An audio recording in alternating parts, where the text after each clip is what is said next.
After 30 years on the streets, this homeless man discovers his true identity thanks to a police officer.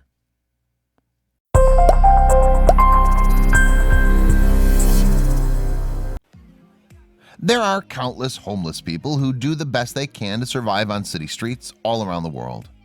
While unfair, it's easy to make assumptions about why these people wound up homeless. Poor financial decisions, drug habits, or just all-around bad luck. However, sometimes even our most basic assumptions can turn out to be totally wrong.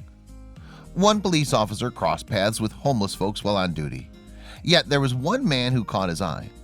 The officer repeatedly warned the man about asking passersby for change. When the officer finally decided to write him up, he had no idea that it would change both of their lives forever. 67-year-old Mick Myers hadn't had an easy life. Adopted as an infant in San Leandro, California, he was never fully accepted by the family that took him in. When his adoptive parents passed away, his siblings turned their backs on him, leaving Mick to fend for himself. Mick struggled to make ends meet on his own. Eventually, he found work as a truck driver and was able to make a little bit of money.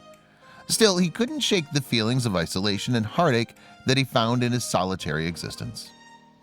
Although Mick hard, he eventually lost his job driving. Unable to find employment elsewhere, Mick soon found himself living on the streets and panhandling and playing music in order to survive. This went on for 30 years. Deputy Sheriff Jacob Swalwell knew Mick well. For years, he would approach Mick on the street and tell him that he couldn't ask for change from passersby. Eventually, he got tired of giving Mick warnings and decided to take action.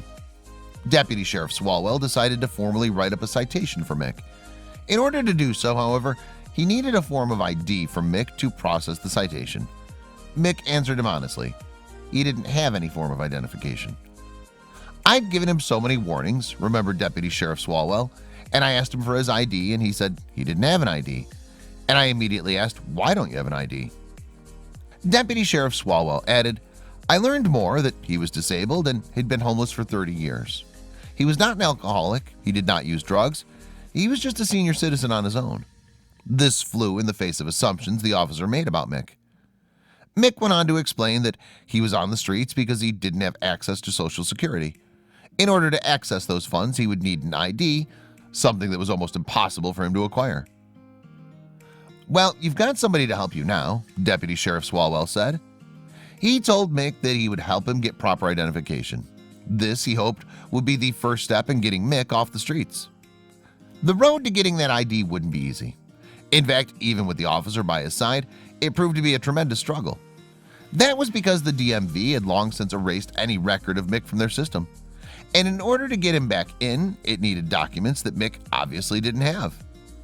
The DMV told Mick that he would need to show his birth certificate and 2 forms of identification that confirmed his residency in the state of California. Even Deputy Sheriff Swalwell was stymied. How does a homeless person come up with multiple forms of identification? So Deputy Sheriff Swalwell enlisted the help of his own pastor to get Mick the residency forms he needed. He also personally tried to track down Mick's birth certificate. When he finally unearthed it, Mick didn't just get an ID, he found his birth name, Gordon Michael Oakley. But that wasn't the end of Mick's story. In fact, things would only get even more unbelievable. After a local news channel picked up Mick's story, an investigator named Mark Askins perked up his ears. Mark worked for a company called Miracle Messages, which reunites the homeless with any living relatives they may have but not know about. Mark quickly went to work and before long made an amazing discovery. Mark discovered that Mick's birth mother's name was Marie Pauline Oakley. Marie married while she was still a teenager, and she moved to Tennessee with her husband. When things didn't work out, she moved back home to California. At that time, she was pregnant and already the mother to a toddler. Mark managed to track down Marie and found out that she went by the name of Polly. She was overjoyed to receive word about the son she gave up.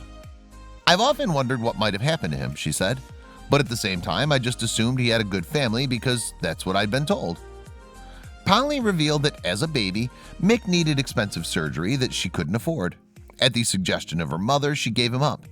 She assumed that Mick would get the care he needed and be placed with a family who could provide him with opportunities she simply could not. 2 weeks after Mark found her, Polly met Mick for the very first time since he was a baby. Mick didn't even make it through the door before Polly swept him up in her arms, eager to reconnect with the child she hadn't seen in decades. While Polly felt horrible to learn about the difficulties Mick faced growing up, she was beyond relieved to be reunited with him.